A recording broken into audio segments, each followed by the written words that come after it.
Welcome everyone.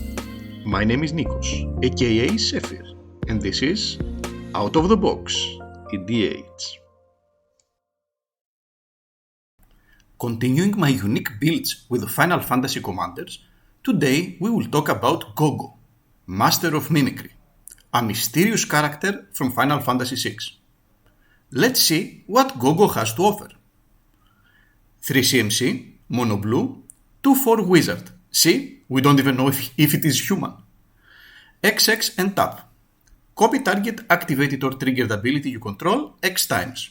You may choose new targets for the copies.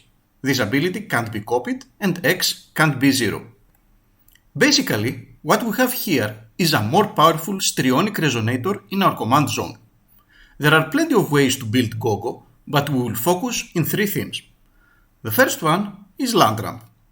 By using any kind of fetch land, or even some other kind of land tutoring ability, Gogo can copy said abilities to put multiple lands in play, which will result in even bigger activations the next time we will have such an effect available. The second one is cycling. Cycling is an ability that Gogo can copy multiple times, which will always result with us being card positive. The more mana we put on each ability, the more cards we draw per each cycling ability, but as we described earlier, big mana will not be a problem with this build. Finally, to actually win the game somehow, there are many cards that we can abuse either by landfall, drawing, or discarding that will result in milling. Thus, milling will also be a prominent theme in this list. Let's move to the actual cards of the deck. First of all, let's see what cards we will use for cycling. Rarely the actual effect will be important in our list. What matters most is the actual cycling mana cost, that we want it to be as cheap as possible.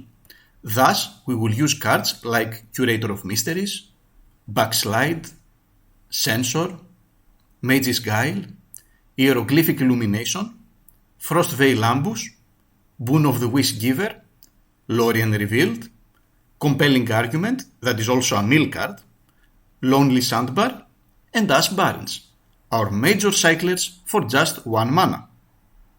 We will use a few more that are more expensive but have utility in them, like Nimble Obstructionist and its stifling effect, Vizier of Tumbling Suns, that also counts as a ramp card, and Fractured Sanity, which is one of the big mill cards of the deck. As we explained earlier, milling is a major part of our strategy. The duo of Hedron Crab and Ruin Crab, as well as Altar of the Brood, will take advantage of our big ramp. Fractured Sanity and Compelling Argument are spot mill spells, while Psychic Corrosion, Sphinx's Tutelage, and Teferi's Tutelage mill our opponents each time we draw. Other than our commander copying fetchlands, we have a few more options for ramp.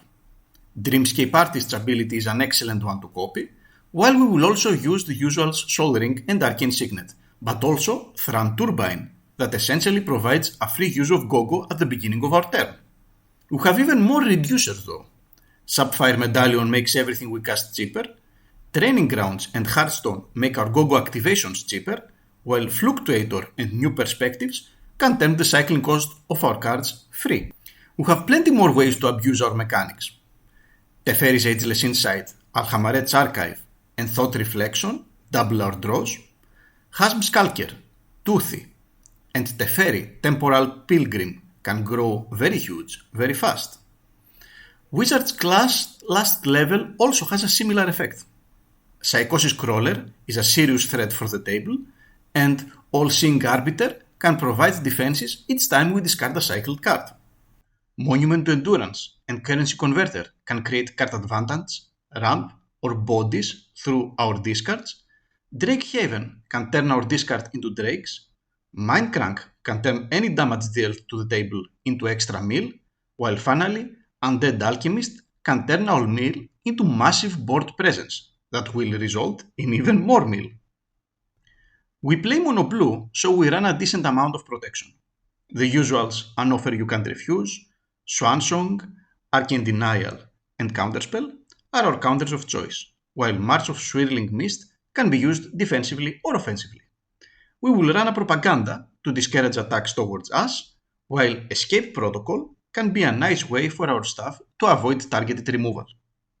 Finally, some other cards worth to be mentioned are Retreat to Coral Helm, that can trigger multiple times with mass ramp, untapping our commander each time and letting us use Gogo again, even with abilities still on the stack.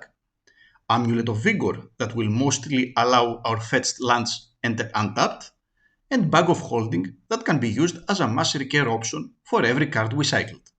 All this leaves us about 40 spots for lands, which is a big number. We want every single fetch effect there is. I will personally avoid using off-color lands like, for example, a Scalding Tarn or a Broker's Hideout, but if you want to do so, the deck will be certainly better.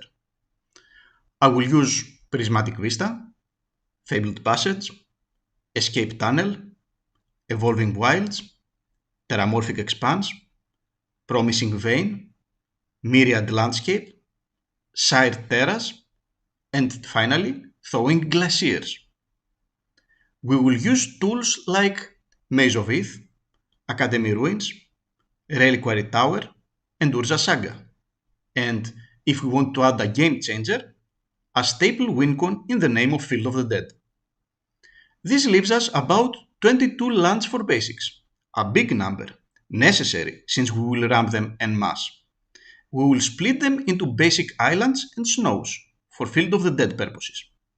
And that's it. That's my Gogo list, a cycling landfall mill one. I will put the list in the video description. I hope you enjoyed the video, and if you do, then consider joining my Discord for free, where all my personal and public lists are uploaded. See you around! Thanks for watching, and see you in the next video.